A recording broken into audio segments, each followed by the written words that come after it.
라오디게아 교회의 사자에게 편지하기를 아멘이시여 충성되고 참된 증인이시여 하나님의 창조의 근본이시니가 가라사대 내가 내 행위를 아노니 내가 차지도 아니하고 돕지도 아니하도다. 내가 차든지 돕든지 하기를 원하노라.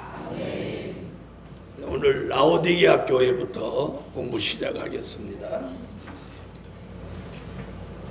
7번째 교회. 라오디게아 교회에 주신 하나님의 말씀은 성령으로 열심 받으라는 겁니다. 열심 받으라.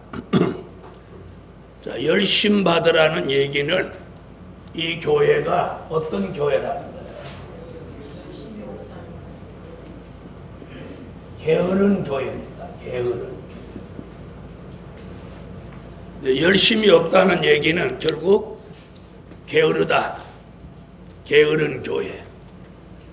자, 그럼 이 내막을 가만히 들어보면 열심은 성령의 역사만이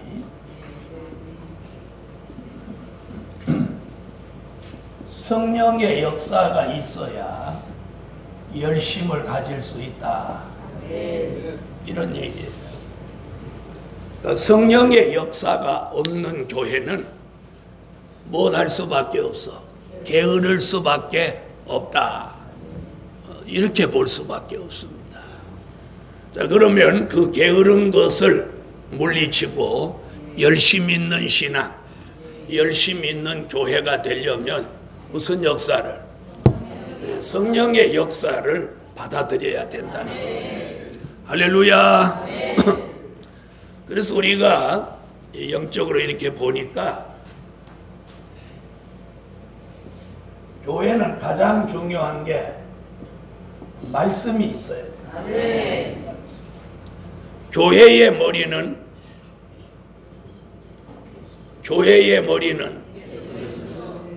그 소리를 얼른 못하는 것은 교회의 머리는 목사다. 교회의 머리는 장로다. 이제 그렇게 생각하면 안 되는 거예요. 교회의 머리는 예수 그리스도다. 아멘. 그럼 교회의 머리는 예수 그리스도라면 바로 예수 그리스도는 뭐예요? 말씀이에요. 말씀. 그러니까 교회의 머리는 뭐가 돼야 돼? 말씀이 돼야 돼. 말씀. 그 다음에 말씀만 있고 성령의 역사가 없으면 어떻게 되냐면 율법주의자가 되는 거예요. 율법주의자가 되는 거예요. 그래서 말씀으로 남을 판단하고 정죄하고 이래서 그 교회가 삭막해지는 거예요. 말씀이 있는 만큼 뭐가 따라다녀요? 네, 성령의 역사. 아멘.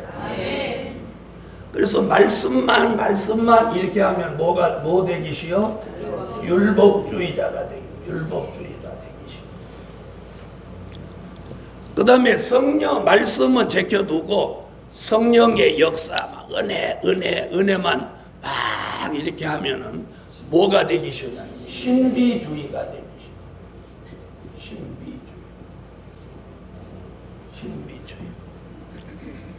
그걸 서로 균형을 맞추는 게 뭐예요? 말씀과 은혜. 말씀과 은혜. 성령의 은혜.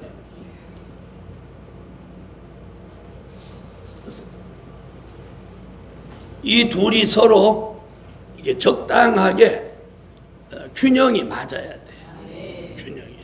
근데 오늘날 우리 삶 속에서 보면 이 균형을 맞추는 게 쉽지 않아요.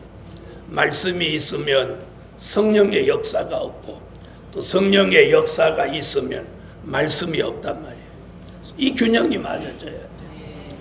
자, 거기에 또 빼놓을 수 없는 게 뭐냐? 기도예요. 기도. 말씀과 성령의 은혜가 있는 것만큼 기도가 따라가야 돼요. 기도가 따라가요. 근데 말씀도 은혜도 제껴놓고 기도 그러면 무슨 주의로 가냐면 응답주의로 가요. 오직 기도의 응답에다만 포인트를 맞추고 사니까 응답주의가 돼버리는. 자, 그 다음에 빼놓을 수 없는 게 뭐냐면 생활이에요. 아멘.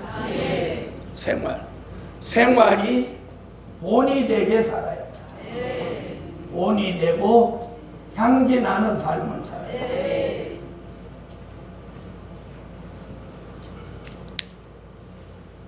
자, 그런데 말씀, 성령, 기도 빼놓고 생활만 주장하게 되면 이게 어떤 주의로 되냐면 유교주의로 가거든요. 유교주의.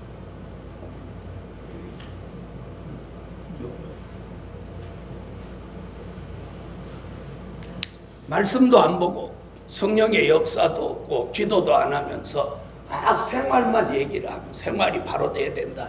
이렇게 하면 이는 유교주의, 또 도덕 윤리주의가 돼버리고 마는.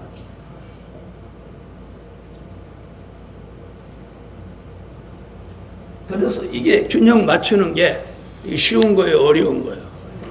네? 쉬워요, 어려워요? 이게 어려울 것도 없어요. 그러니까 자신이 요 4가지 중에서 자기가 잘하는 건 무엇이고 잘 못하는 건 무엇이고 부족한 건 무엇이냐 이것만 발견하면 그쪽으로 좀 힘을 쏟으면 나는 기도는 자신이 있다. 이러면 이 사람은 보나 안 보나 말씀이 없어. 앉아나 서나 당신 생각이 아니고 앉아나 서나 기도 이렇게 하는 사람은 여기가 부족할 수밖에 없어. 무슨 말인지 아세요? 그리고 만약에 목사님인데 설교를 걱정한다. 그래서 새벽 기도는 창세기서부터 계시록까지 그냥 창세기 1장 1절, 1장 2절, 2장 3절 이렇게 매일 이렇게 훑어 내려간다. 그 사람은 틀림없이 말씀이 미천이 딸리는 사람이에요. 자기는 막 창세기부터 막 1년 내내 막 계시록까지 막 훑은다고 자신 막 이렇게 자랑하는 그런 목사님들이 있거든. 그러나 그 내막은 뭐가 딸려서 그런 거예요? 말씀 미천이 딸려서 그러는 거예요. 그래서 자신은 그게 대단하다고 할지 모르지만 그걸 분별하는 종이 객관적으로 보면 딱 답이 나오는 거예요. 앉으나 서나 뭐라고 하는 사람, 앉으나 서나 막 기도 이러는 사람은 말씀 쪽이 부족하다. 그 사람은 틀림없이 생활은 별로로 생각하는 거예요. 생활은 뭐 좀 다 그렇지 뭐 이런. 그 다음에 말씀을 앉으나 서나 말씀만 보는 사람, 이런 사람은 틀림없이 뭐가 부족해? 기도가 부족해. 기도가 부족해. 말씀은 몇 시간 읽는데 기도는 30분도 못해. 또 막 앉으나 서나 기도하는 사람, 이 사람은 기도는 앉으면 몇 시간 하는데 성경은 5분도 못 보고 졸려. 다 같이 말씀, 은혜, 기도, 생활까지 완비하자. 완비. 할렐루야. 그래서 오늘 이 공부하면서 자신이 뭐가 부족한지, 그래서 말씀이 부족하면 말씀 쪽으로, 은혜가 부족하면 은혜 쪽으로, 기도가 부족하면 기도가 부족한 쪽으로, 또 자신의 생활이 부족하면 생활을.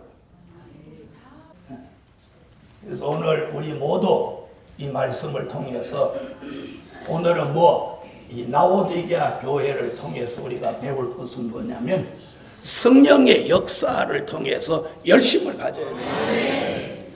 여러분, 내가 아무리 말씀을 선지서와 계시록을 통달했다 하더라도 제가 안일하고 태만하고 게을러 가지고 그냥 저 혼자 늘 편안하게 즐기는 삶을 산다고 한다면 그 하나님이 최상의 말씀을 준 가치가 의미가 없어요. 무슨 말씀인지 아세요? 그것을 자꾸 드러내서 하나님이 기뻐하시는 일을 해내야지. 제가 힘들다고, 입 아프다고, 춥다고, 더웁다고, 바람 분다고 안 하면 아무리 하나님이 제게 아무리 좋은 것을 주셨어도 그건 아무 가치가 없는 거예요. 무슨 말씀인지 아시고? 네? 아무리 좋은 차도 차고 안에 두고 문잠궈 두면 그 차는 앞만 좋아도 소용없어. 그거와 마찬가지로 저와 여러분에게 주신 이 역사도 이제 필요할 때 쓸 수 있어야 돼. 그러기 위해서는 오늘 라오디게아 교회 같이 게으른 것을 고칩시다. 게으른 걸 고쳐야 돼. 자, 그래서 열심.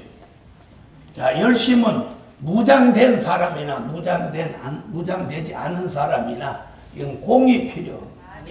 무장됐으면 전하기 위해서 열심히 필요하고, 무장이 안 된 사람은 무장하기 위해서 열심히 필요하고, 열심히 필요하고. 자, 라오디게아 봅시다.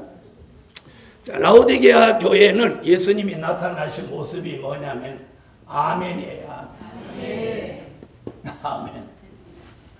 라오디게아 교회 사람들은 내가 볼 때 아멘이 현찮았던 것 같아. 뭐가 현찮해? 그러니까 예수님이 아멘이시오 이렇게 나타났어요. 그럼 이게 무슨 말이냐면 이 교회가 상당히 부정적 측면을 가지고 있다. 무슨 말인지 아시겠어요? 아멘이라는 말은 뭐냐면 긍정적 역사거든요. 긍정적인 역사예요.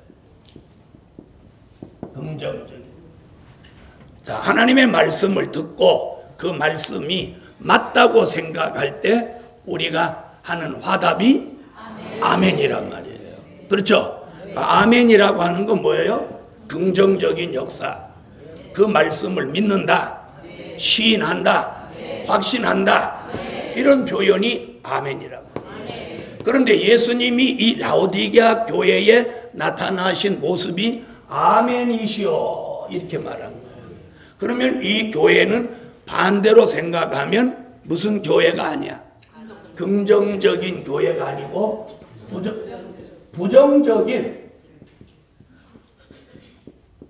부정적인 교회다 이렇게 보는 거예요. 그래서 부정적일 때 사람이 나타나는 현상이 뭐냐면 게으름. 부정적일 때 나타나는 게 뭐냐? 게으름이에요. 그리고 긍정적일 때 나타나는 게 뭐냐? 열심이에요. 제 말에 틀려요, 맞아요? 내가 이 어떤 역사에 막 긍정적이야. 그러면 그 일에 내가 열심을 내고 뛰어들죠. 그렇죠? 그게 부정적이야. 그럼 내가 그걸 방관하게 되고 그게 안 따르려고 하니까 자연적으로 게을러져. 그래서 예수님은 이 교회에다가 나타나실 때 아멘으로 나타나셔요. 아멘. 무슨 교회가 되라는 거예요? 부정적인 인식을 버리고 긍정적인 역사로 돌아서라는 거예요. 아멘. 자, 그럼 오늘 저와 여러분이 제일 먼저 어떻게 해야 돼요?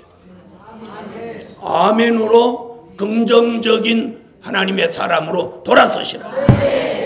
그럼 아까 열심히 있다 아멘보다 게을르다 아멘이 더 많았단 말이에요. 그죠? 그러니까 여기 오신 분의 태반이 게으르니까 부정적인 측면이 많다는 거예요. 자, 그래서 아멘이시고 충성되고 참된 증인이신 예수님이 이 라오디게아 교회에 탁 나타나셨어요. 자, 그럼 한번 보시죠. 자, 충성됐다고 하는 것은 하나님의 뜻을 예수님은 뭘로 이루으셨냐면 십자가를 통해서 아버지의 뜻을 이루셨어요. 그래서 내 원대로 마옵시고 아버지의 원대로 되기를 원하나이다 하고 십자가에 쓴 잔을 받아들이십니다. 할렐루야. 자, 이것이 바로 그분이 하신 충성이에요. 우리가 충성 그러면 히브리서 3장 1절로 6절에서 두 분을 우리가 말씀하는데 하나는 예수님이고 하나는 모세예요. 자, 이 두 분 다 충성에는 굉장히 중요한 거 뭐냐면 죽기까지. 예수님은 목숨을 내어 놓으셨고 모세는 자기 이름을 생명책에서 지워달라고 하심으로 죽는 것과 방불한데 이른 거예요. 그래서 히브리 기자는 충성 그러면 누구? 구약에는 모세, 신약에는 예수님, 이 두 분을. 그런데 그 충성된 증인으로 지금 라오디게아 교회에 예수님이 나타나신 건 뭐냐면 아멘, 하나님의 말씀을 아멘으로 받고 긍정적인 신앙을 가지고 긍정적인 생각과 사고를 가지고 무엇하라는 거예요? 충성하라는 거예요. 아멘. 그래서 충성이라는 말은 요한계시록 2장 10절에 보면 내가 죽도록 충성하라. 그리하면 생명의 면류관을 내게 주리라. 그러고 그 뒤에 얘기가 뭐냐면 둘째 사망의 해를 받지 않는다. 할렐루야. 여러분, 그래서 이 충성이라고 하는 것은 뭘 내놓지 않고는 충성할 수 없느냐면 생명을 내놓지 않고는 충성할 수 없고, 충성하기 위해서 생명을 내놓아도 그 사람은 설령 죽는다 할지라도 살아나는, 또 죽지 않게 하신다. 그래서 참된 증인이라고 하는 것은 뭐냐면, 예수님은 충성한 것은 십자가 지신 것을 충성이고, 참된 증인이라고 하는 것은 우리가 그분을 본받아서 이 시대에 주신 될 일의 말씀,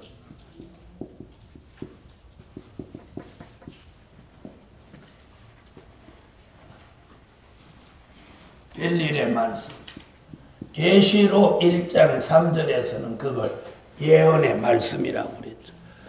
참된 증인이 되기 위해서는 될 일의 말씀, 예언의 말씀을 못하지 않고 가감하지 않고 무엇을 두려워하지 않고 고난을 두려워하지 않고 전할 수 있는 그런 사람이 누구예요? 충성된 증인이라는 거예요. 계시록 22장 18절로 19절 같이 무엇하지 않아? 가감하지 않아. 말씀 있는 그대로를 전하는 종. 예수님은 이 땅에 오셔서 그런 삶을 살다가 가신 분이에요. 그런 모습으로 지금 어느 교회에 나타나? 라오디게아 교회에 나타나신 거예요. 그래서 14절 아멘이시오 충성되고 참된 증인이시오 하나님의 창조의 근본이시니가 가라사대. 아멘. 그래서 아멘, 충성, 참된 증인. 그러면서 무슨 얘기? 창조의 근본.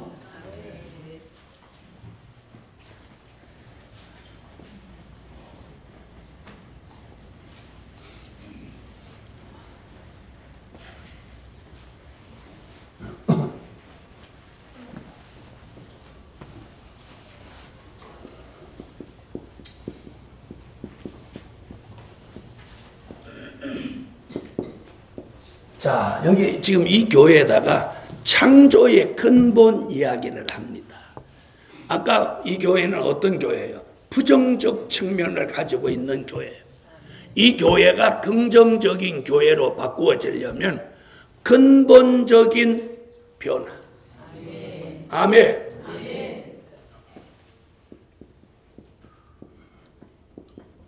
근본적인 변화가 일어나야 돼요. 자, 어쩌면 라오디게아 교회에 주신 말씀은 오늘 저와 여러분에게 해당되는 말씀이에요. 저도 여러분도 근본적인 변화가 일어나요. 근본적인 변화. 우리가 물과 성령으로 거듭나고 중생했지만 아직 이래서는 안 되는 거예요. 근본적인 변화가 일어나요. 그래서 이 근본적인 변화 얘기가 어디서부터 있었던 얘기냐면 창세기 3장 23절에 있었던 말씀이에요. 자, 창세기 3장 23절로 한번 가봅시다.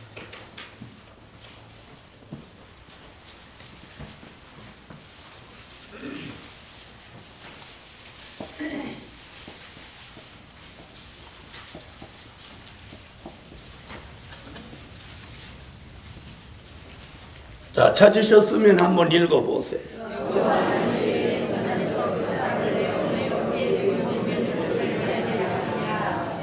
거기 나오죠? 자, 에덴 동산에서 쫓아내가지고 뭘 갈게 해? 근본된 토지. 그게 뭐예요? 마음밭. 마음밭을 뭐라고? 근본적으로 변화시키라는. 근본적으로 변화시키라. 근본. 여러분, 우리 마음이 좋을 때는 한없이 좋습니다.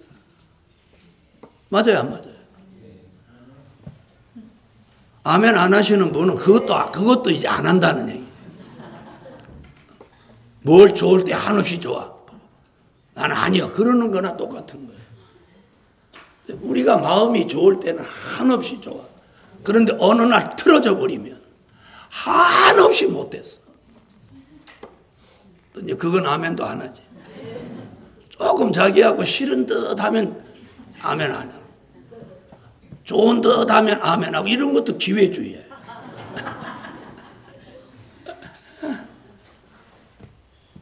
여러분, 자기한테 잘해주는 사람이 좋아요? 잘 안 해주는 사람이 좋아요? 네? 잘해주는 사람이 좋죠? 그러니까 이게 근본된 변화가 안 와서 그래요. 잘 안 해주는 사람도 나한테 잘 안 해주는 어떤 원인이 있을 거다. 그걸 찾아서 왜 잘 안 해줄까?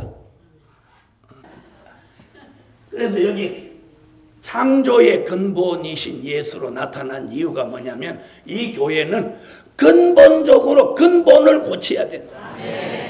무슨 말인지 아세요? 우리가 바탕, 근본이 뭐예요? 그 사람의 바탕이에요. 그 바탕 근본을 고치지 않으면 변화 안 되는 사람이 있는 거예요. 바로 이 교회가 그런 교회예요. 그래서 예수님은 창조의 근본이신 이로 나타나셔서 이 교회에 뭘 요구하느냐? 근본적인 변화. 이 근본적인 변화는 두 가지가 동반되지 않고는 절대로 변화되지 않는데, 하나는 말씀이고 하나는 성령의 은혜.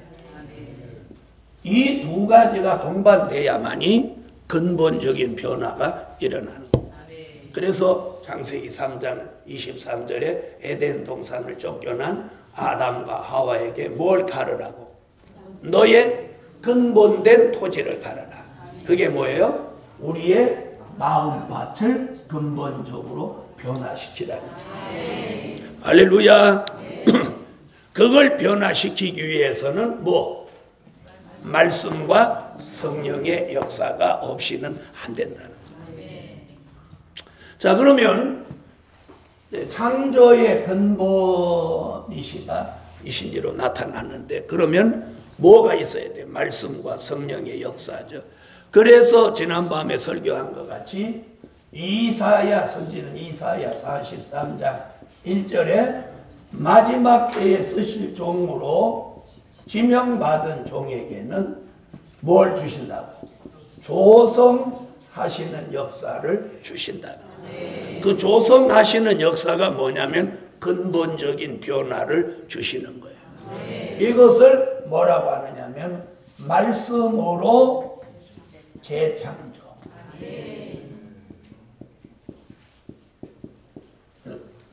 이것을 말씀으로 재창조. 그러니까 저와 여러분이 말씀으로 재창조를 받아야 돼요. 그런데 여기서 중요한 것은 그냥 말씀이 아니고 무슨 말씀? 될 일의 말씀이에요. 요한계시록 1장 1절, 1장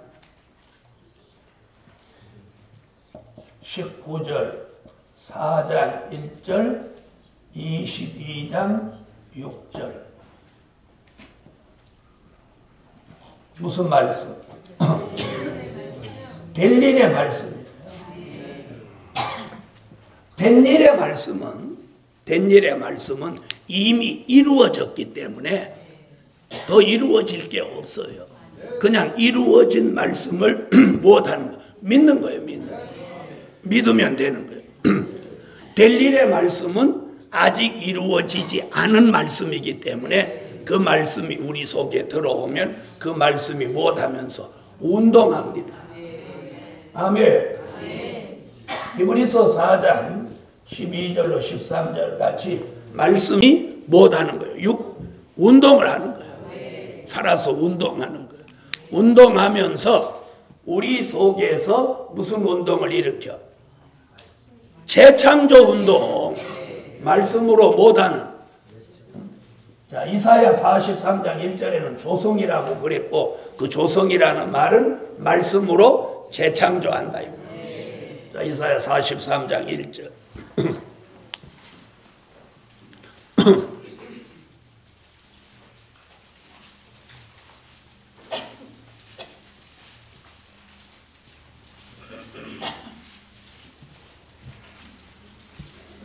자, 읽으세요.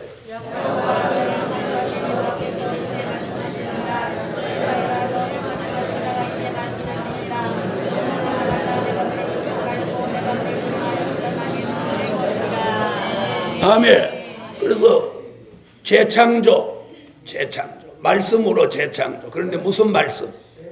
될 일의 말씀. 그래서 된 일의 말씀은 예수가 믿어지게 하는 거고 될 일의 말씀은 우리를 말씀으로 재창조한단 말이에요. 그럼 이 재창조라고 하는 건 무슨 말이냐면 누군가 모델이 있어야 된다. 모델이 있어야 된다. 그것이 뭐냐면 창세기 1장 26절로 28절 창조 때 사람이다.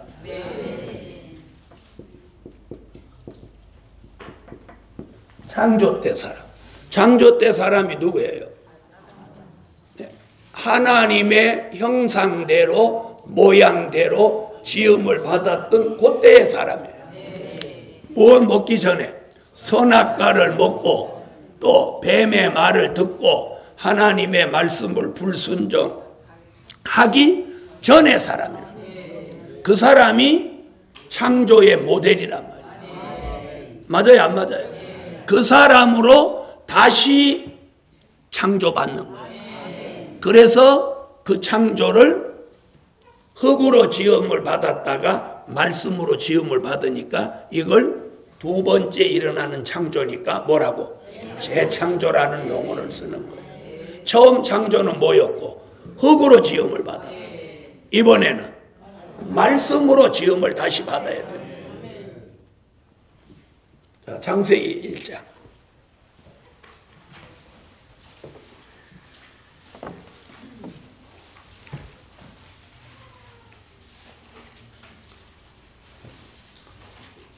자, 찾으셨으면 읽어주세요.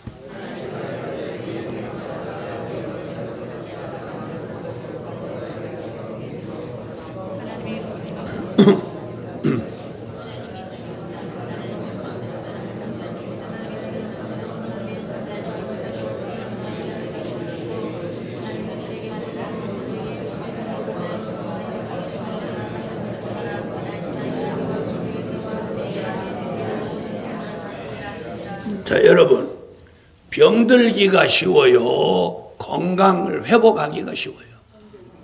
예? 아이, 대답을 해보세요. 병드는 게 쉬워요? 병들었던 사람이 다시 건강을 회복하는 게 쉬워요? 병드는 게 쉽죠? 자, 보세요. 병들은 사람이 다시 회복하려면 시간 맞춰서 치료받아야 되고 시간 맞춰서 약을 먹어야 되고 또 뭐 금해야 되는 음식이 있고 그렇죠? 의사가 시키는 대로 해야만이 치료받을 수 있는 거예요. 우리가 사람이 타락했어요. 타락하는 게 쉬워요? 회복하는 게 쉬워요? 타락하는 게 쉬운 거예요. 그 타락했던 사람이 다시 회복을 받는 건 그렇게 쉬운 게 아니라는 거예요. 그러려면 금해야 되는 것도 있고 말씀 따라서 살아야 되는 것도 있고 필요한 거예요. 그래서 창조 때 사람으로 돌아가야 되는 거예요. 이것을 신약에서는 뭐라고 하느냐면 예수 그리스도의 형상이라고 해요. 갈라디아서 3장 19절, 빌립보 3장 21절, 갈라디아 4장인가? 네, 4장을 3장. 고린도전서 15장 44절로 49절.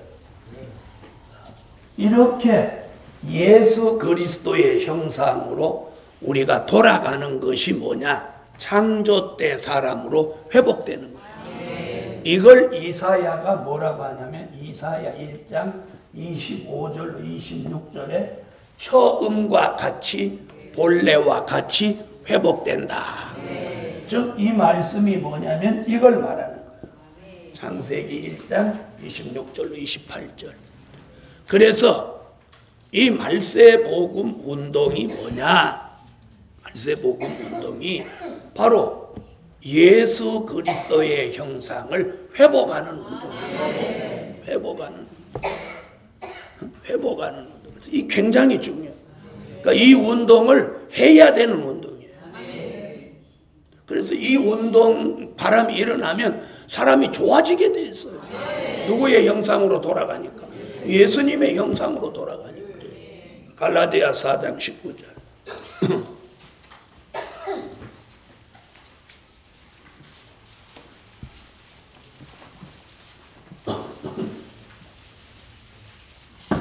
찾으셨으면 읽으세요.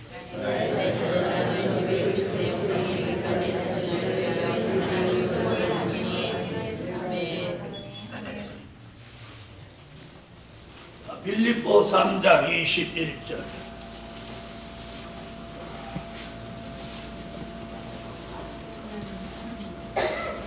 읽으세요.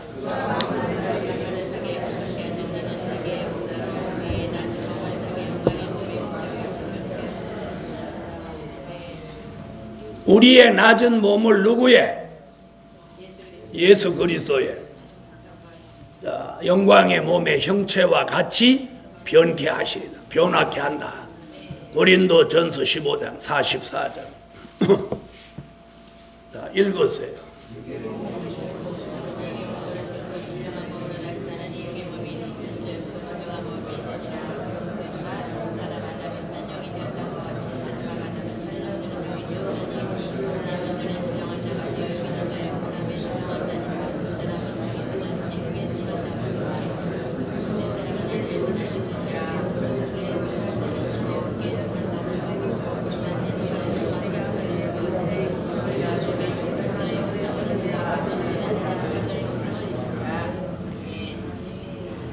자, 궁극적인 목적은 그분의 형상을 이루어야 돼요. 그래서 그분의 형상을 이루게 되면 이 세상에서 우리가 살 수 없어요. 그래서 그분이 오셔서 그분의 형상을 이룬 사람들이 살기 좋은 나라를 만드는 게 그리스도의 나라. 무슨 말인지 아시겠어요? 그리스도의 나라. 그리스도의 나라를 이루고 그리스도의 형상을 이룬 사람으로 하여금 그곳에 들어가서 1000년 동안 살게 하는 거예요. 그걸 이루시려고 지금 이런 말씀을 공개하고 역사하고 이 일에다가 힘을 실어주는 거예요. 힘을 실어. 그래서 오늘 창조의 근본이신 이가 이 라오디게아 교회에 나타난 것은 라오디게아 교회가 부정적인 교회니까 긍정적으로 변화를 시켜서 예수 그리스도 그분을 닮은 교회로 오늘 만들어져야 된다. 이런 얘기예요. 바로 저와 여러분이 오늘 이렇게 돼야 된다. 그러면 저절로 뭐가 생기냐?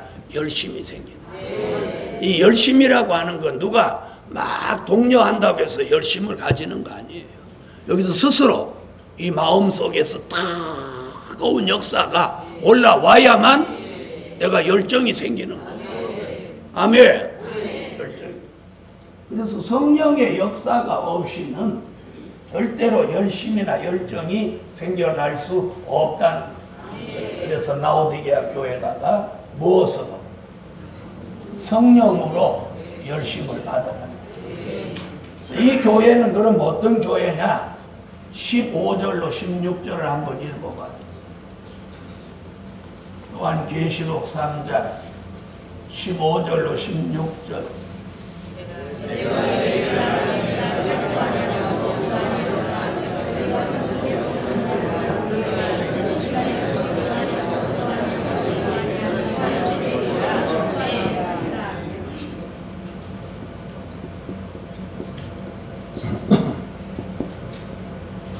자, 이 교회는 못하지도 않아. 차지도 않고 더럽지도 않는 교회야. 그래서 여기서 차든지 더럽든지 하기를 원하노라. 네가 미지근하니 내 입에서 토하여 내친다. 그러니까 이 교회 요구한 건 이 두 가지예요. 차든지 더럽든지. 자, 차든지라고 하는 말은 성령의 생수를 받아라. 성령의 생수. 더럽든지는 성령의 불을 받아라. 아멘. 그래서 성령의 생수를 받든지 성령의 불을 받아서 성령으로 열심 있는 교회가 되라는 거예요. 할렐루야. 그래서 이 차든지는 뭘 받으라는? 성령의 생수.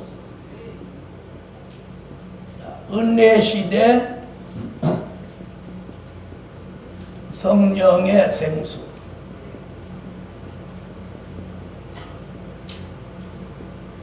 환난 시대 성령의 생수. 이렇게 구분해서 말씀드릴 수 있어요. 그냥 생수면 생수지 뭘 은혜 시대 찾고 환난 시대 찾냐. 근데 찾아야 돼요.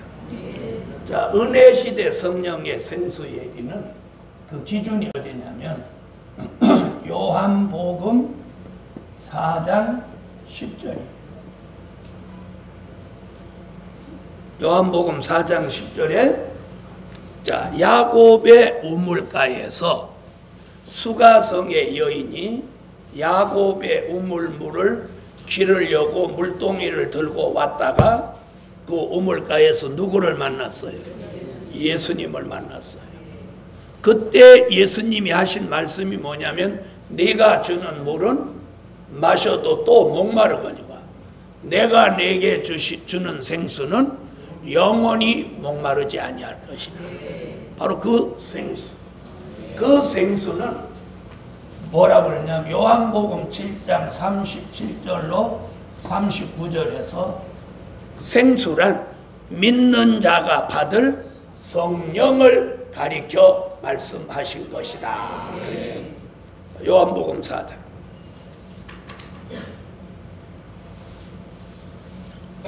여러 절 읽어야 되지만 10절만 한번 읽어보세요. 10절.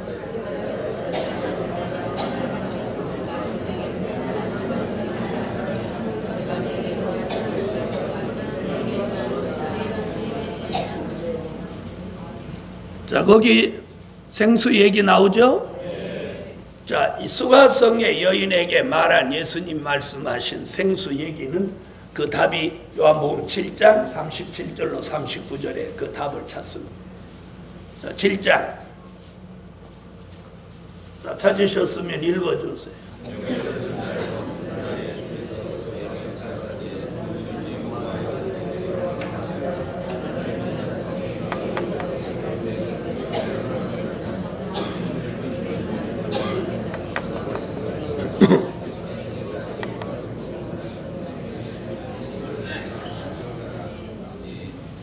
아멘. 자, 생수는 뭐예요? 믿는 자가 받을 성령이다. 그걸 요한복음 3장 3절로 5절에서는 예수님이 니고데모에게 뭐라고 하신 말씀이에요? 물과 성령으로 거듭나라. 뭐 시키는 은혜? 거듭남을 주시는 성령의 역사라. 요한복음 3장 3절로 5절 읽으세요.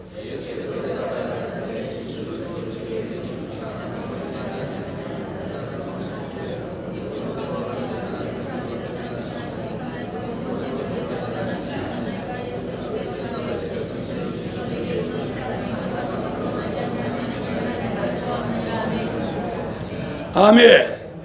자, 그 성령은 뭘 주시는? 거듭남을 주신다. 그리고 그 성령의 역사를 요한복음 14장 16절로 17절 26절에서는 뭐라고 하느냐면 보혜사라고 합니다. 진리의 영, 보혜사, 진리의 영 이렇게 표현합니다. 요한복음 14장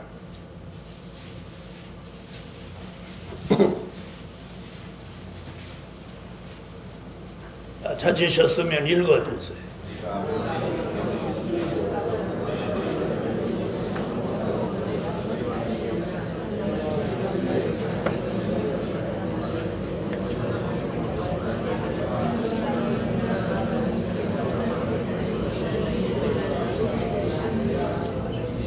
아멘.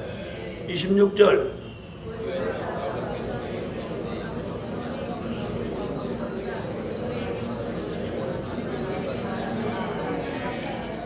바로 이 성령의 역사는, 이 성령의 생수는 저도 받았고 여러분도 주셨어요. 맞으면 아멘 하세요.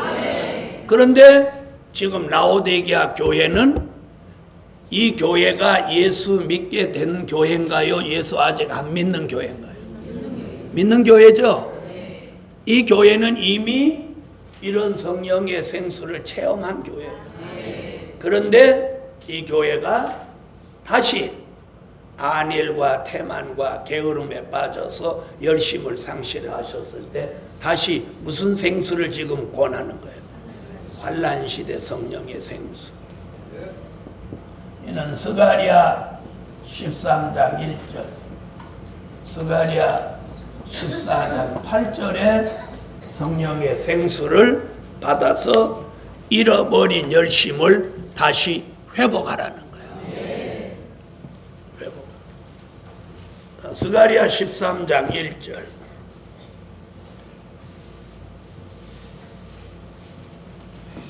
찾으셨으면 읽어주세요.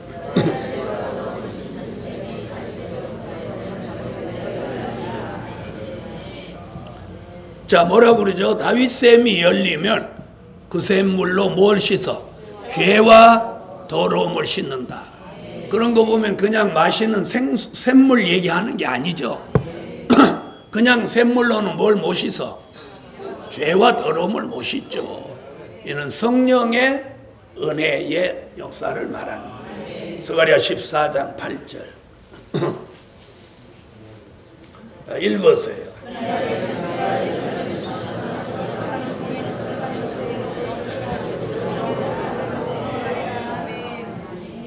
아멘. 자, 그날에는 성령의 생수가 예루살렘에 솟아나서 여름에도 겨울에도 사시사철 흐른다. 오늘 그 성령의 생수가 제게도 여러분에게도 오면 무엇이 살아나게 해? 성령으로 뭐? 열정이 살아나게 하는 거예요. 열정이 살아나게 하는 거예요. 저는 늘 그분에게 감사한 것은 그 평생 열정이 사라지지 않게 해주신 게 어렵거나 힘들거나 복음을 전해서 사람을 살려야 되겠다는 열정은 변함이 없어요. 변함이 없어요. 초창기에는 뭣도 모르고 열정이 없고, 뭐가 뭔지도 다 모르면서 막 그냥 열정이 없고, 이제는 알겠어요. 왜 열정을 가져야 되는지. 할렐루야. 그 다음에 더욱던지라고 하는 건 무슨 성령의 불. 이 또한 무슨 역사예요? 은혜 시대 성령의 불의 역사.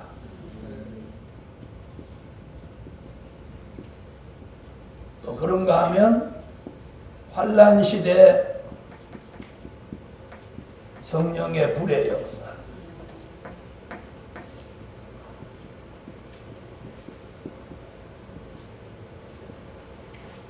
은혜시대 성령의 불은 사도행전 2장 1절로 4절에 언제? 오순절 역사 때 불의 역사가 내렸다.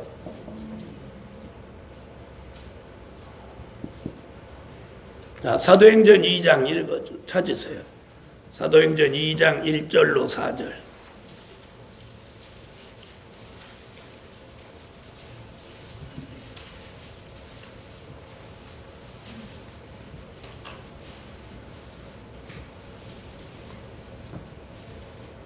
자, 찾으셨으면 읽어주세요.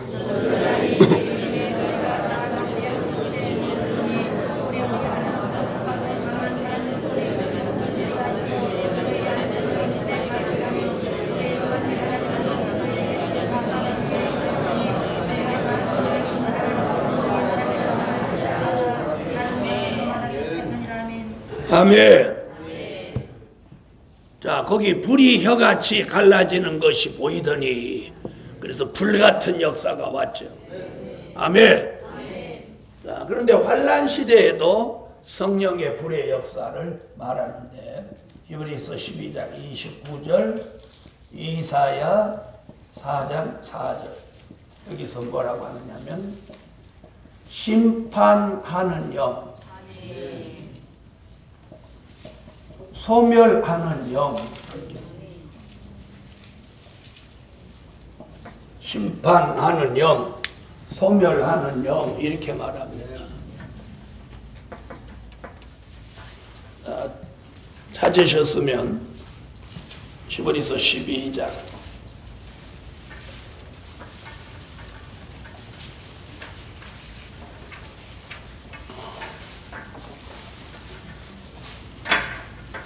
자, 읽으세요.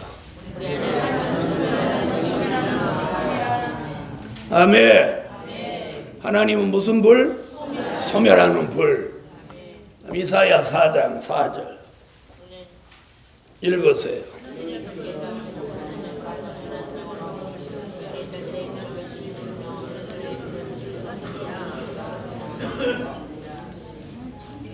아멘. 자, 우리에게 앞으로 심판하는 영과 소멸하는 영이 오면 우리에게 어떤 변화가 일어나느냐면 갈라디아서 5장 16절로 17절에 말한 육체의 소욕이 죽어집니다. 우리가 지금 무엇 때문에 고생하느냐면 이 육체의 소욕 때문에 고생을 하는 거예요. 그래서 성령의 소욕과 육체의 소욕이 있는데 성령의 소욕대로 하면 우리가 은혜가 충만한 삶을 살아야 돼요. 근데 육체의 소욕 때문에 성령의 소욕과 이 마찰이 생겨서 우리에게 갈등이라는 게 생기는 거예요.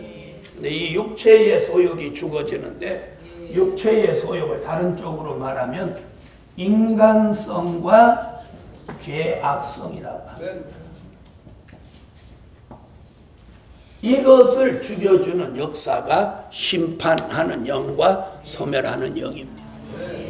이 영이 오는 날 여기 뭐라 그러는 시온의 딸들의 더러움을 씻으시며 예루살렘의 피를 그 중에서 어떻게 청결케 한다. 그래서 이 피가 청결해지면 여러분 사람이 가장 지금 병드는 이유가 뭐 때문에 병드냐면 피 때문에 병듭니다.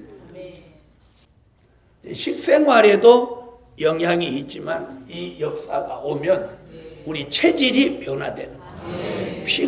피가 좋아지면서 피가 온몸에 성결된 피가 흐르게 되면 체질이 어떻게 돼요?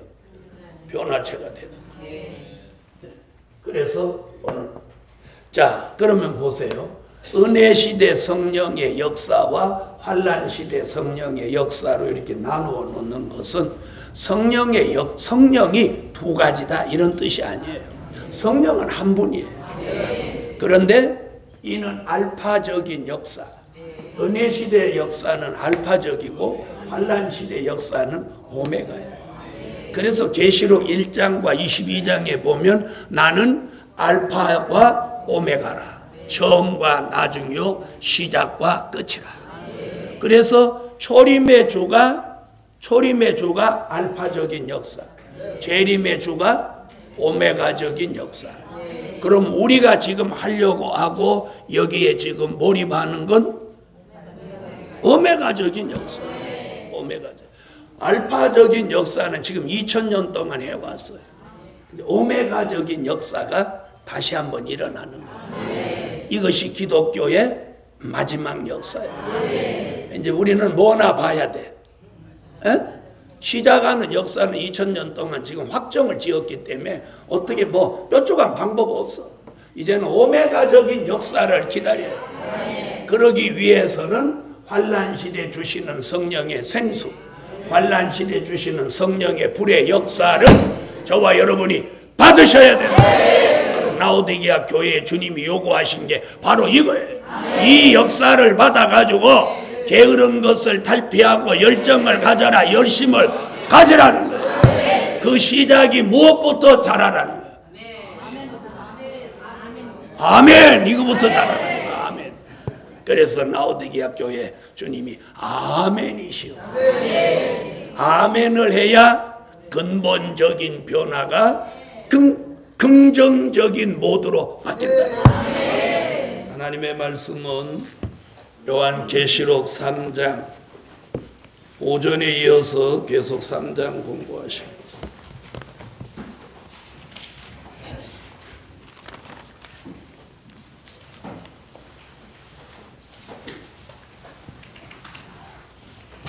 17절로 18절 봉독하겠습니다. 내가 말하기를 나는 부자라 부요하여 부족한 것이 없다 하나 내 곤고한 것과 가련한 것과 가난한 것과 눈먼 것과 벌거벗은 것을 알지 못하도다. 내가 너를 권하노니 내게서 불로 연단한 금을 사서 부요하게 하고 흰옷을 사서 입어 벌거벗은 수치를 보이지 않게 하고 안약을 사서 눈에 발라 보게 하라. 오늘 17절을 통해서 이 라오디게아 교회는 어떤 교회냐면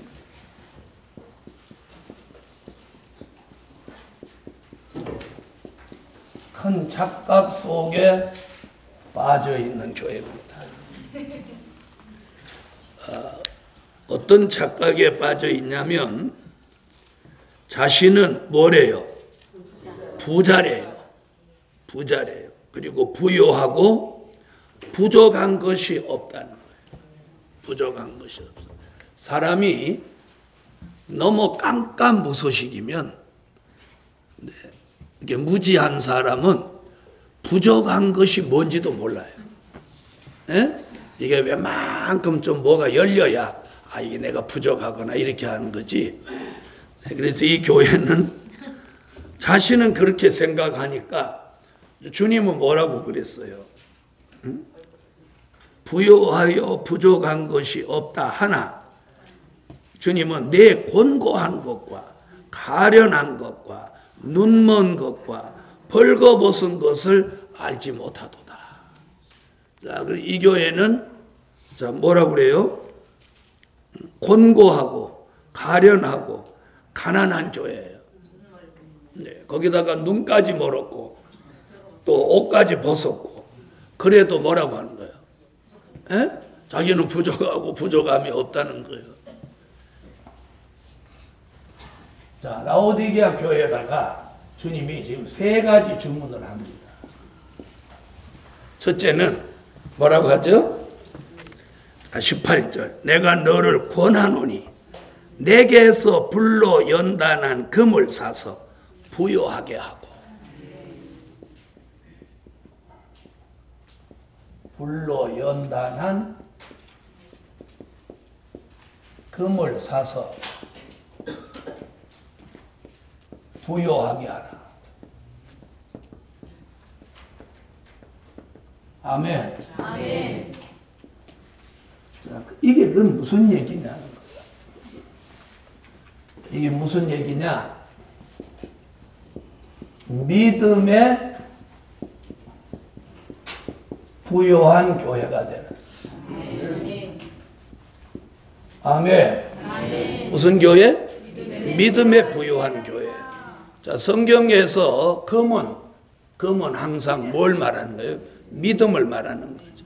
그래서 믿음의 부요한 교회가 되라. 자, 이 교회는 자칭 부자야, 혼자 부자야? 혼자 부자. 여러분, 주님이 인정해 줄 수 있는 믿음을 가져야지 착각 속에 있는 믿음은 안 된다는 거예요. 안 된다는 거예요. 그래서 불로 연단한 금을 사서 부요하게 하라고 하는 것은 믿음의 부요한 교회. 자, 이사야는 이사야 48장 10절로 11절, 욥기서 23장 10절, 그리고 야고보서 2장 5절, 베드로전서 1장 7절, 요한계시록 2장 9절, 다 무엇에 대한 이야기들이냐면 믿음에 대한 이야기들입니다. 아멘. 자, 그래서 우리 시대에 굉장히 중요한 것이 뭐냐면, 참고로 보면 누가복음 18장 8절에 예수님이 뭐라고 하시느냐면, 내가 올 때에 세상에서 믿음을 보겠느냐, 믿음을 보겠느냐, 이렇게 말합니다. 그러니까 믿음 가진 사람을 찾아볼 수 없다는 거죠. 그러니까 라오디게아 교회 같은 교회와 종들이 수도 없다는 거예요. 자칭 부요하. 이사야 48장 10절로 11절 한번 읽고 가십시다. 찾으셨으면 읽어주세요.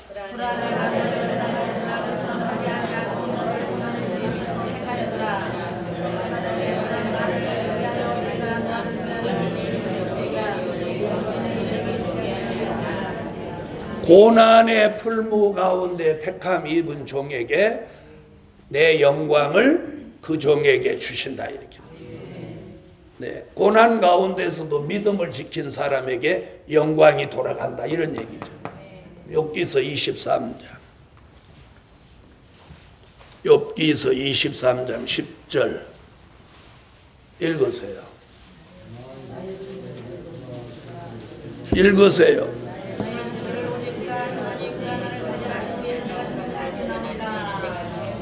내가 모든 연단 받은 후에 정금같이 나온다.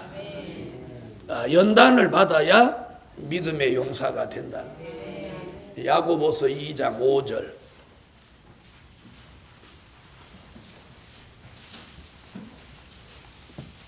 춥지 않으시죠? 네. 추우시면 온풍기 틀어요. 자, 읽으세요.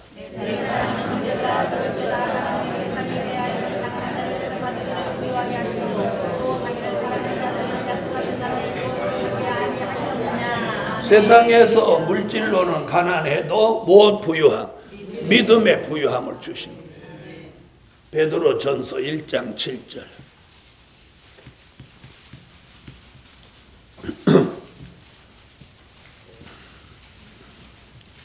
자, 읽으세요.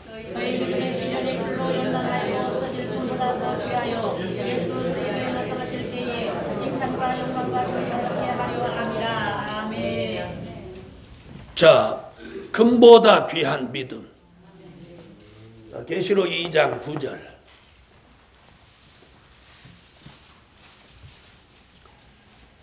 읽으세요. 내가 네 환난과 고통을 알으니 세상은 네가 부유한 자니라. 같이 인내인이라 하는 자를 구하노니 세상은 인내이냐 사단의 교회라. 네, 서마나 교회는 환난과 궁핍을 당하는 교회지만 예수님은 뭐라고요? 네가 실상은 부요한 자니라. 무엇의 부요함? 믿음의 부요함이 있는 교회라는 거예요. 자, 누가복음 18장 8절 참고하십시오.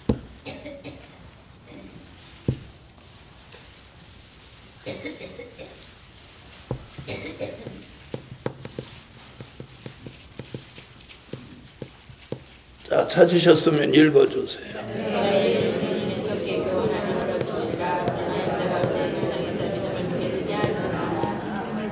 내가 세상에서 주님이 오실 때 뭐 믿음을 보겠느냐? 믿음 보기 어렵다는 거예요. 아멘. 자, 이럴 때에 우리는 무엇으로 부유한 자? 믿음으로 부유한 자야. 왜 믿음으로 부유한 자가 돼야 하느냐? 히브리서 11장 1절로 2절에 보니까 믿음이 있어야 바라는 것을 실상으로 이룰 수 있기 때문에. 그래서 될 일의 말씀을 바라보고 나가는 저와 여러분에게 있어서는 된 일을 믿는 믿음보다 더 큰 믿음이 있어야 돼요. 그렇죠? 네. 자, 보세요. 과거에 있었던 일을 믿는 거하고 앞으로 올 일을 예상하고 믿는 거하고는 그 믿음의 차원이 달라요. 자, 히브리 11장 1절로 2절. 자, 읽으십시오. 믿음은 바라는 세상이 못하는 것들의 증거니 선진들이로서 증거를 얻었느니라. 아멘. 아멘. 믿음은 바라는 것들의 실상이요 보지 못하는 것들의 증거라고. 믿음이 있어야 돼요. 그런데 이 믿음의 부는, 믿음의 부요함은 그냥 가만히 있어도 저절로 오는 게 아니에요. 그래서 여기서 뭐라고 그러죠? 불로 연단한 금을 사서입니다. 사서. 사라는 거예요. 사라. 사라는 얘기가 뭐냐면 대가를 치르라는 거예요. 대가를 치른다. 네? 믿음에 부유한 자가 되기 위해서는 뭘 치르냐면 사라는 얘기, 금을 사라는 얘기는 금이 온전한 순금이 되기 위해서는 뭐가 연단을 거치는 것 같이 우리에게는 시련과 연단이 따른다. 시련과 연단이 따른다. 시련과 연단. 그래서 이 시련과 연단은 있지만 어떤 역사가 오느냐? 이 시련과 연단을 통해서 믿음에 부유한 자가 되는 거예요. 그럼 못 오는 게 나쁘지 않아. 그런데 시련과 연단이 오는 걸 또 좋아하는 사람도 없단 말이에요. 에? 좋아하는 사람 있어요, 없어요? 없죠. 그런데 성경은 특히나 이 종말의 신앙에서는 시련과 연단을 겪어야 된다. 시련과 연단은 여러 가지예요. 사람을 통해서 오는 게 있고 물질을 통해서 오는 게 있고 또 환경을 통해서 오는 게 있어요. 그런데 어디로 오느냐? 그 사람의 가장 약하고 취약한 점으로 오는 거예요. 가장 약하고 취약한 점으로 오는 거예요. 그래서 오늘 이 대가를 치른다는 말씀 속에서 무엇을 알아야 되냐면 자신의 약점을 알고 있어요. 자, 우리는 자신의 강점이나 장점이라고 합시다. 장점하면 단점 해야 되는데 장점과 약점, 단점, 강점. 자, 이걸 다 알고 계신 분. 나는 어디가 약하고 어디가 단점인지 안다. 나는 뭐가 장점이고 뭐가 강점인지 안다. 아니면 모른다. 알지만 모른 체 한다. 뭐 어느 쪽이에요? 예? 아, 알지만 모른 체 한다? 네. 그러나 자신이 자신을 돌아보면 자신이 뭐가 허점이 있는지 자신이 압니다. 알아요. 알아요, 몰라요? 그래서 뭐 모른다고 하면 그건 거짓말이고 자기가 자신 제일 잘 압니다. 자, 배고픈 걸 못 참는지, 졸리는 걸 못 참는지, 아니면 누가 긁는 걸 못 참는지 자신이 알아요, 몰라요? 에? 모르면 이렇게 해보면 돼. 누구 보고 한번 긁어보라고 하면 되고, 또 한번 밥을 안 먹어보면 알고, 잠 안 자보면 알잖아. 그죠? 그 다음에 열악한 환경에 한번 들어가 보고. 그래서 오늘 불로 연다는 금을 사라고 하는 얘기는 뭐냐? 대가를 치러야 돼. 믿음에 부유한 자는 뭘로 되지 않고 저절로 되는 게 아니에요. 저절로 되는 게 아니고 뭐 돼야? 그 시련과 연단을 거쳐야 돼. 그럴 때 욥이 뭐라고 그랬어요? 내가 나의 길을 아나니 내가 연단을 받은 후에 정금같이 나오리라. 아멘. 할렐루야. 아멘. 자, 그래서 오늘 불로 연단한 금을 사서 무엇하게 되라? 부요하게 되라. 그 부요함은 믿음의 부요. 그런데 믿음만 부유해질 게 아니고 말씀도 부유해질. 말씀도. 그래서 말씀의 부도 함께 가져요. 그래서 입을 열면 말씀을 좀 나누어 줄 수 있어요. 아멘. 자, 한번 보세요. 돈은 나누어 주면 내 것이 줄어들어요. 그러죠? 아니, 줄어들어요? 안 줄어들어요? 돈은 나누면 줄어들어요. 그런데 말씀은 한만 나눠도 내 것이 없어지지 않아요. 무슨 말인지 아세요? 그런데 이게 이제 깊이 생각 못하는 목사님들은 자기가 아는 그런 것들을 다 안 나누려고 그래요. 그래가지고 일부만 나눠주고 중요한 건 이제 자기 것을 이렇게 가지고 있는 사람이에요. 그 어리석은 거예요. 이 말씀이라고 하는 건 나누면 나눌수록 내 것이 더 풍요로워져요. 제가 오늘 이렇게 말씀으로 풍요로워질 수 있었던 것이 뭐냐면 하나님이 깨우쳐 주면 그걸 남기지 않고 다 내놓는 거예요. 다 내놓는 거예요. 나는 못 줘서 막 애를 터지고. 무슨 말인지 아세요?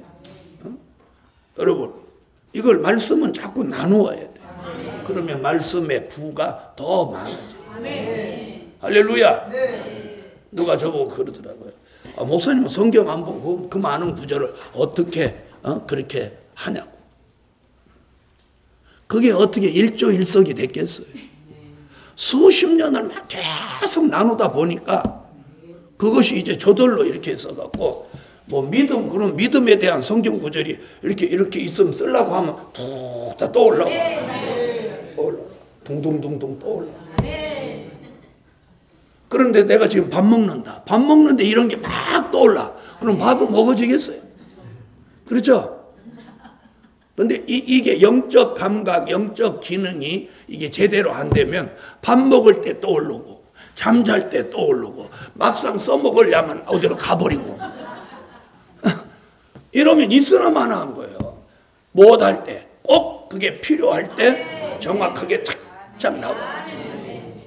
조금 가다가 성경 구절을 뭐 이렇게 잘못 쓸 때 있죠? 그럼 잘못 쓰고 이렇게 넘어가면 내가 여기서 자꾸 여기에 에라 신호가 봐요. 에라 신호가. 이거 잘못 쓴 거야, 잘못 쓴 거야, 이렇게. 그래서 여기 갔다가 다시 오는 거예요. 이렇게 그냥 지나치고 잘못 쓴 거 가면 여기 에라 신호가 온단 말이에요. 저렇게 마음에 나도 안 하고.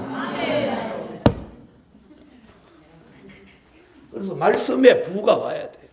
무슨 부뿐 아니고 믿음의 부뿐 아니고 믿음의 부는 잘 들어보세요. 내게 유익이 되고 말씀의 부는 나와 타인에게 함께 유익이 되는 거예요. 믿음의 부는 나 자신만 유익이 되는 거예요. 남에게 무슨 유익을 어떻게 줘요? 그죠? 그런데 말씀의 부는 내게도 유익이고 또 타인에게도 유익을 준다고. 무슨 말인지 아시겠죠? 자, 그 다음에 무슨 부? 지혜의 부.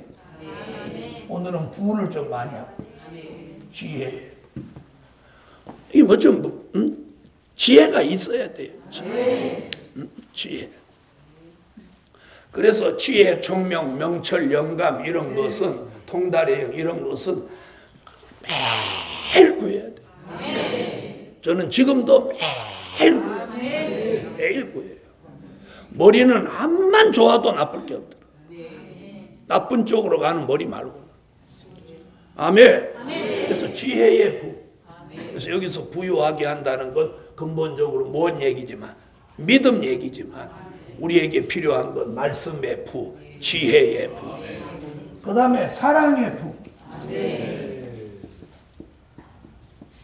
우리 속에 사랑이 해서 나눌 수 있어요. 자, 이런 지혜의 부나 사랑의 부도 나누면 아는 사람에게 유익이 돼요.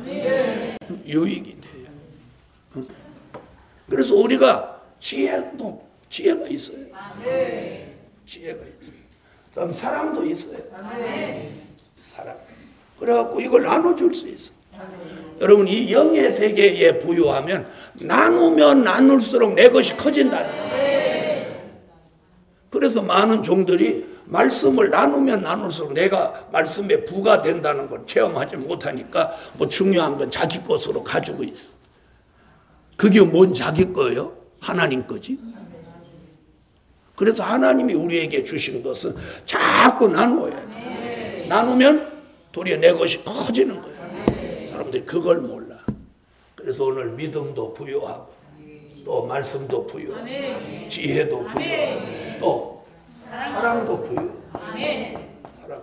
그래서 내가 누구하고 뭔가 함께 소유할 수 있는 것이 있다면 화장지도 나눠주고. 예, 이 영의 세계는 나누면 나눌수록 복이 됩니다. 할렐루야. 뭐 그 외에도 더 부가 많지만 그 정도로 하고, 오늘 이 라오디게아 교회가 주님으로부터 권고받은 첫 번째 권고가 이거예요. 불로 연단한 금을 사서 못하라, 부유하게 하라. 그 다음에 두 번째,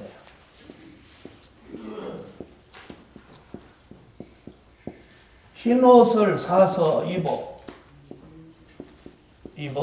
뭐 벌거벗은 것을 보이지 않게.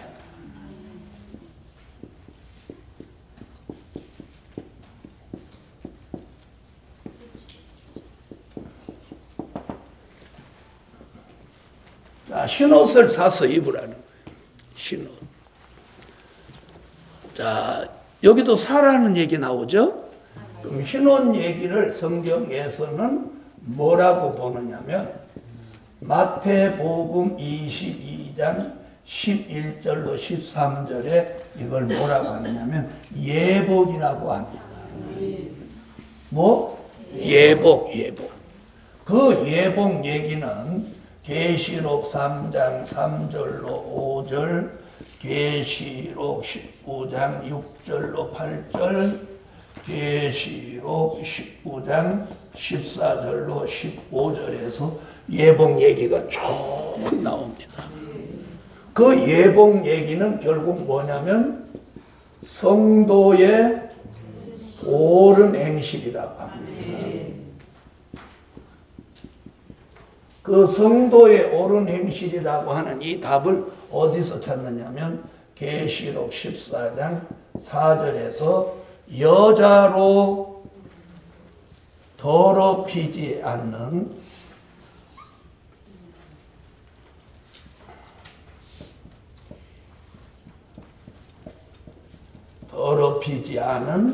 신앙의 정절을 말합니다.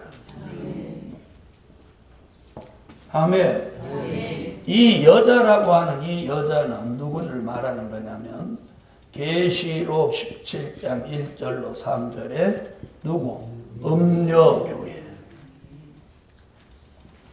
그럼 음녀교회는 누구를 음녀교회라고 하느냐면 계시록 17장 1절로 3절에서는 붉은 빛 짐승을 탄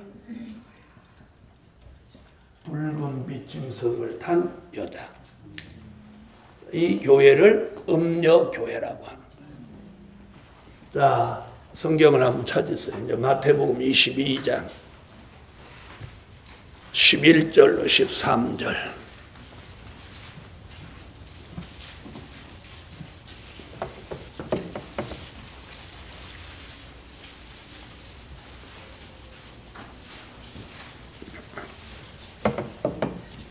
찾으셨으면 읽어주세요. 임금의 손을 보러 들어올세 거기서 예복을 입지 않은 한 사람을 보고 가되 친구여 어찌하여 예복을 입지 않고 여기 들어왔느냐 하니 저가 유무원의건을 임금이 사람들에게 말하되 그 수족을 결박하여 바깥 어두움에 내어 던지라 거기서 슬피 울며 이를 삶이 있으리라 하니라. 아멘. 예복이 없으면 어떻게 해요? 수족을 결박하여 혼인잔치에서 쫓아내서 바깥 어두운 데 내어 던진다.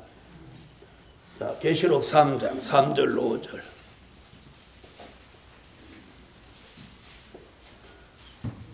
읽으세요.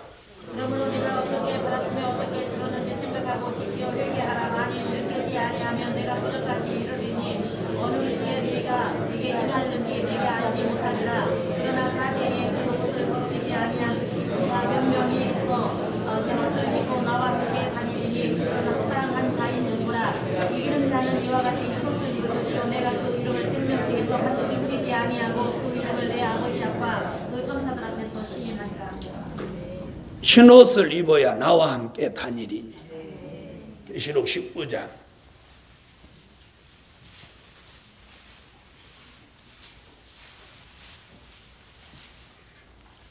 6절로 8절.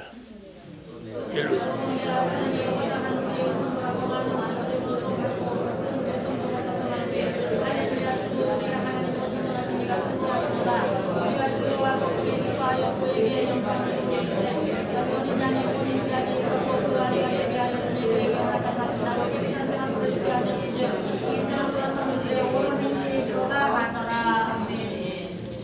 성도들의 옳은 행실, 이게 세마포 예복이라. 19장 14절로 15절.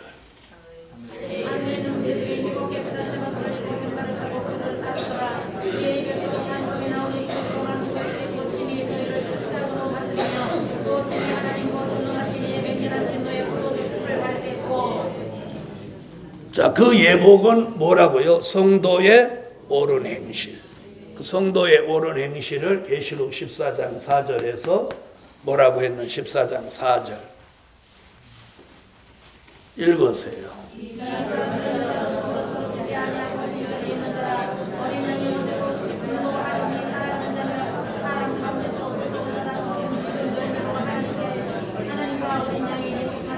여자로 더불어 더럽히지 않는다는 그 여자는 그냥 성별로 말하는 게 아니라 계시록 17장 1절로 3절에 말하는 누구? 음녀교회를 말하는 거예요. 계시록 17장 1절로 3절. 읽으세요.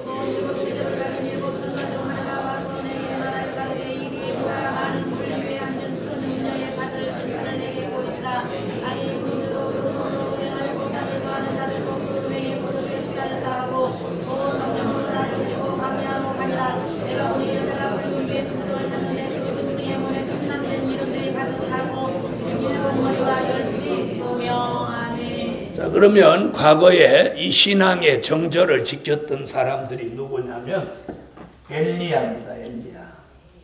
엘리야가 누구하고 타협하지 않았어요? 바알 선지와 타협하지 않았죠? 그럼 엘리야 시대에 또 타협하지 않은 사람이 누구냐면 나봇이에요. 또 다니엘이 바벨론에 살아도 바벨론과 타협하지 않은 사람이 다니엘이에요. 다니엘의 세 친구예요. 이들이 다 뭘 지킨 사람들? 신앙의 정절을 지킨 사람. 지금 우리 시대에 주님이 우리에게 요구하는 게 뭐냐면 바로 신부의 축복을 받으려면 이 신앙의 정절을 지키라는 거예요. 이게 비진리다, 이게 합당치 못하다 그러면 우리가 타협하지 않아요. 타협하지 않아요. 그런데 우리 시대는 자기한테 뭐 대단한 직책만 주면 거기가 어디든지 다 가는 거예요. 그래서 우리가 어떤 행사든지 그게 성경적이고 그게 참 말씀에 맞는 건지 확인해 봐야 돼요. 네, 잘못된 모임이면 우리 거기 동참하면 안 돼요. 동참죄에 걸려요. 그래서 이 예복이라고 하는 것은 색깔이 하얀 옷을 입는 게 아니에요. 신앙의 정절이에요. 여러분, 순교자가 왜 순교했어요? 신앙의 정절을 지키기 위해 순교한 거예요. 그래서 우리 시대는 순교자가 나오는 시대는 아니지만 신앙의 정절은 지켜야 된다. 그래서 흰옷을 사서 입어 벌거벗은 수치를 보이지 않게 하라. 그래서 이 사서 입어. 자, 그러면 들어보세요.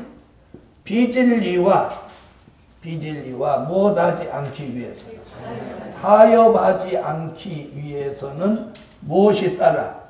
고난이 따릅니다. 고난이. 그 고난을 두려워하면 안 된다는 거예요. 자, 엘리야, 라봇, 다니엘의 세 친구. 고난이 있었어요, 없었어요? 신앙의 절개를 지키기 위해서는 무엇이 따랐지만, 고난이 따랐지만 최후에는 도리어 승리했어요. 나봇을 제외하고는 다 승리했어요. 나봇은 목숨을 버렸지만. 여러분, 우리 시대도 마찬가지입니다. 우리가 신앙의 정절을 지키기 위해서, 즉 내 예복을 더럽히지 않기 위해서는 무엇이? 고난을 당할 수밖에 없어요. 그래서 고난을 두려워하면 안 된다. 고난을 두려워하면 안 된다. 그래서 옷을 사서라는 얘기는 고난의 대가를 못한다. 치러야 된다. 여러분, 이 세상에서도 모든 일에는 공짜는 없습니다. 공짜는 없어요.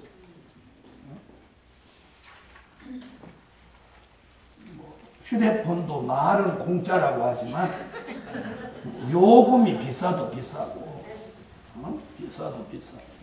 어디다 다 끼얹어 놨지 공짜는 없어요. 옛날에는 뭐 공짜다 그러면 뭐 흙 파서 장사하냐. 그런데 요즘은 흙 파서 장사하는 것도 쉽지 않아요. 아무데나 가서 흙 파 보십시오. 대번 신고 들어가죠. 또 흙 파서 가지고 오는데도 비용이 얼마나 드는데. 그래서 옛날에는 뭐 흙 파서 장사하냐 이렇게 했는데 지금 흙 파서 장사하는 것도 쉽지 않아요. 그러니까 무슨 일이든지 영의 세계에 바른 진리는 뭐가 있어? 대가가 따라요. 그 대가를 두려워해서는 안 된다. 그 다음 세 번째는 뭐예요? 안약을 사서, 여기도 또 사라는 거예요. 안약을 사서 눈에 발라 보게 하라.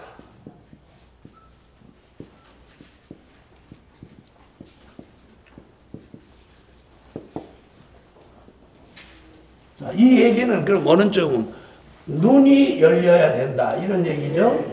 그렇죠? 눈이 열려야 된다는 얘기 맞습니까? 맞습니다. 눈이 열려. 안약을 사서 눈에 발라 보게 하라. 이게 뭐예요? 눈이 열려야 된다. 자, 눈이 열려. 그래서 성경에 눈이 안 열린 사람을 뭐라고 그랬느냐면 소경 그랬어요. 이사야 29장 9절로 12절이나 이사야 56장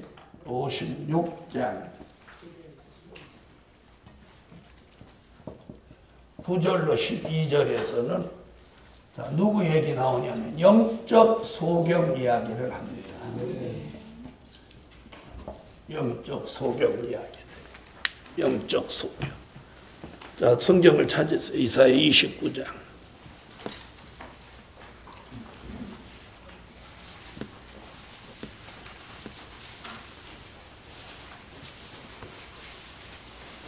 이사야 29장 9절로 12절. 자, 찾으셨으면 읽어주세요.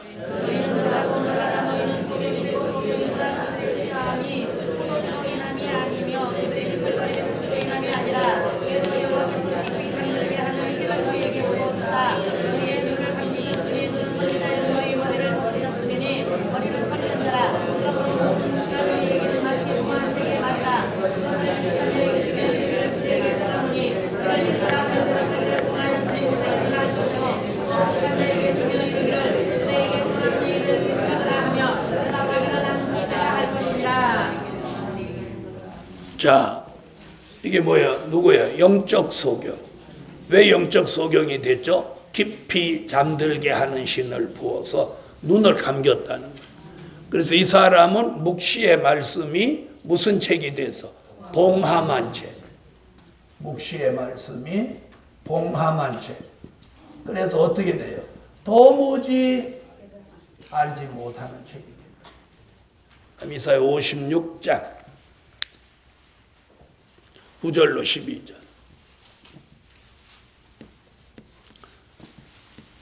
찾으셨으면 읽으세요.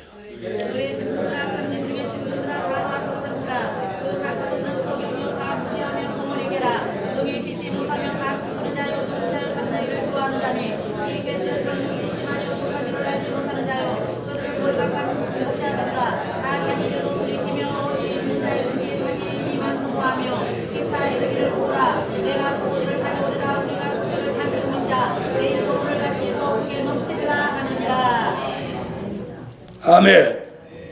자, 여기서는 뭐라고 그러죠? 포도주와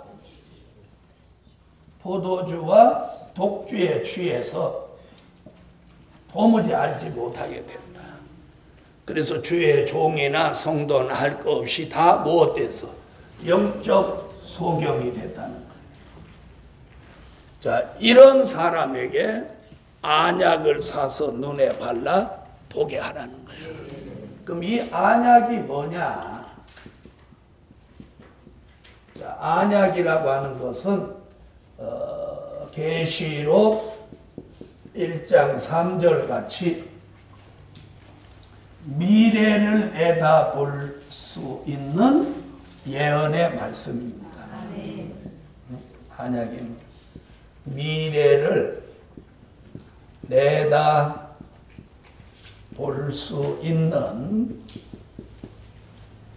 무슨 말씀? 예언의 말씀이에요.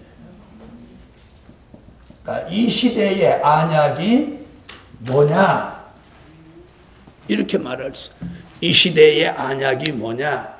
미래를 내다볼 수 있는 예언의 말씀. 여기서 말하는 안약이 뭐냐? 이러면 이렇게 정의를 내릴 수 있어요. 미래를 내다볼 수 있는 예언의 말씀. 할렐루야. 그러면 미래를 내다볼 수 있는 예언의 말씀을 내가 받으면 내 영적 눈이 열려서 미래를 내다보는 안목이 생긴다는 거예요. 계시록 1장 3절.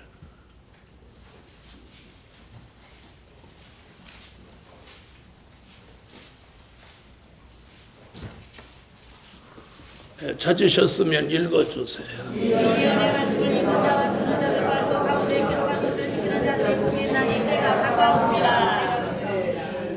자, 예언의 말씀은 곧 무슨 말씀? 그렇죠. 될 일의 말씀이죠. 그럼 이 될 일의 말씀을 통해서 우리는 뭐가 생겨? 미래를 내다보는 안목이 생기는 거예요.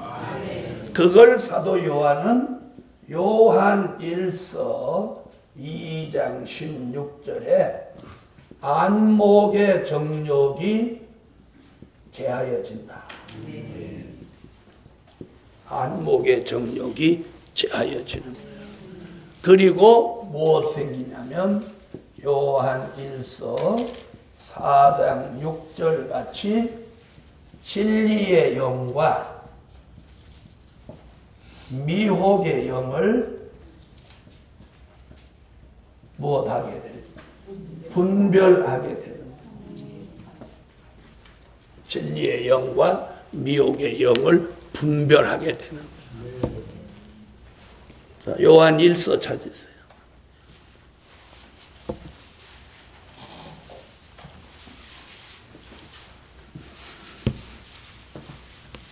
요한 1서 2장 16절 읽으세요. 이는 세상에 있는 모든 것이 주는 생각과 공경과 일생의 사랑이니 다 아버지께로 쫓아온 것이 아니요 세상으로 쫓아온 것이니라. 이생의 자랑과 뭐? 안목의 정욕. 그래서 사람이 욕심이 왜 생기냐? 그래서 옛날 어른들이 뭐라고 견물생심이라고 그래요. 눈으로 봄으로 욕심이 발생하는 거예요. 그래서 다윗도 눈으로 봄으로 범죄하게 되었어요. 자, 이런 것들이 이제 우리로 범죄케 하는 뭐예요? 안목의 정욕이에요. 안목의 정욕. 무슨 말인지 아세요? 그래서 물건을 팔으려고 하는 사람들이 화려하게 하고 원색을 막 내놓고 이런 이유가 뭐냐? 사람이 뭘 끌으려고? 시선을 끌으려고 하는 거예요. 시선을 끌으려고. 안목이죠. 네. 여기는 이제 요한 1서 4장 1절부터 한번 1절부터 6절. 자, 읽으세요. 진리의 영과 미혹의 영을 이로써 아는 게 뭐예요? 분별력이죠. 그럼 이 시대가 이사야 5장 20절 21절에 보니까 이 시대가 이미 분별력을 상실한 시대예요. 이러한 시대에 이 분별력을 회복하려면 바로 안약 같은 미래를 내다볼 수 있는 예언의 말씀으로 내가 무장이 돼야 이 안목의 정욕이 제하여지고 분별력이 있는 사람으로 이 시대의 지도자가 되는 거예요. 내가 지도자가 되려면 분별력이 있어야 돼. 분별력이 없으면서 누구를 지도하겠어? 이사야 5장.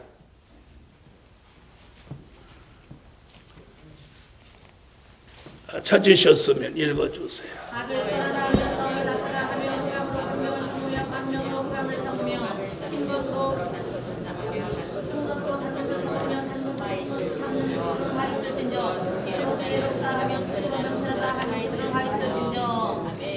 아멘. 자, 분별력도 없으면서 뭐라고 한다 그래요? 스스로 지혜롭다, 명철하다 한다.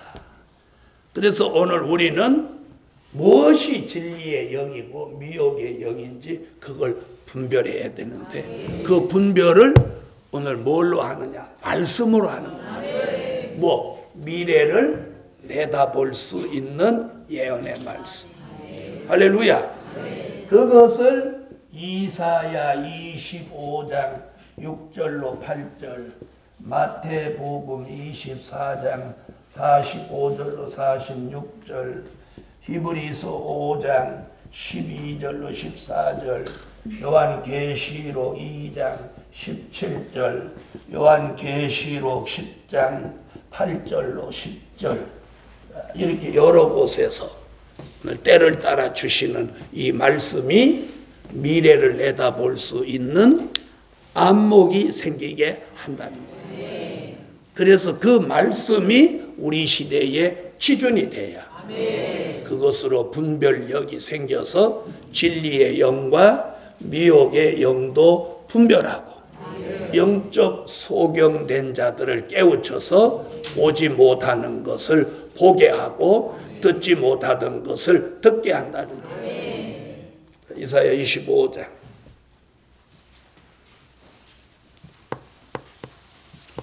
(6절로) (8절)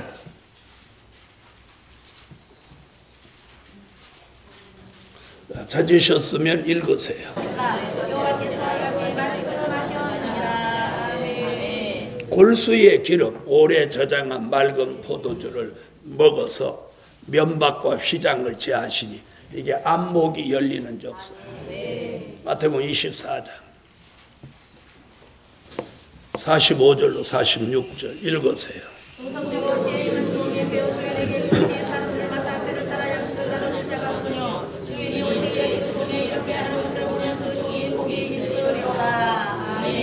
때를 따라 양식을 나눠주는 종이 주인 되시는 재림의 주님이 오실 때 복이 있는 사람.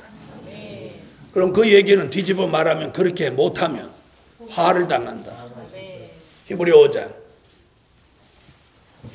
12절로 14절 읽으세요. 아멘. 자, 뭐라고 그랬어요? 단단한 식물을 먹으면 선과 악을 분별하고 변론하는 데까지 간다. 그걸 분변이라고 하죠. 계시록 2장 17절.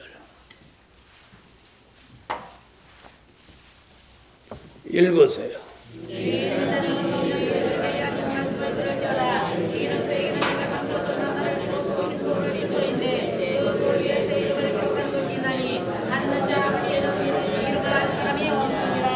무슨 만나? 감추었던 만나. 만나는 영의 양식이라는 뜻이고, 영의 양식은 말씀이죠. 감추었다는 것은 봉함했던 말씀이라는 뜻이에요. 그걸 계시록 10장 8절로 10절에서는 그걸 작은 책이라고 하고. 읽으세요. 아멘. 네, 작은 책은 요한계시록을 지칭한 것인데, 요한계시록 작은 책을 가져라. 가져라 그랬어요. 또 먹어라. 외쳐라. 이렇게 말합니다. 오늘 이 역사가 안약을 사서 눈에 발라 보게 하는 역사예요. 세 가지. 불로 연단한 금을 사서 부유하게 되라. 흰옷을 사서 입어 벌거벗은 수치를 보이지 않게 하라. 안약을 사서 눈에 발라 보게 하라. 오늘 이 세 가지 말씀 붙들고 오늘도 승리하시고 기도드립니다. 전능하신 주님 고맙고 감사합니다. 라오디게아 교회를 거울 삼아서 우리는 믿음에 부유한 자 되게 하여 주시옵시고, 하늘의 하나님 흰옷을 사서 입어 벌거벗고 다니지 않게 하시고, 안약을 사서 눈에 발라 분별 있게 볼 수 있게 하여 주옵소서. 오늘 밤에도 큰 은혜를 베풀어 주시옵소서. 예수님의 이름으로 기도하옵나이다. 아멘.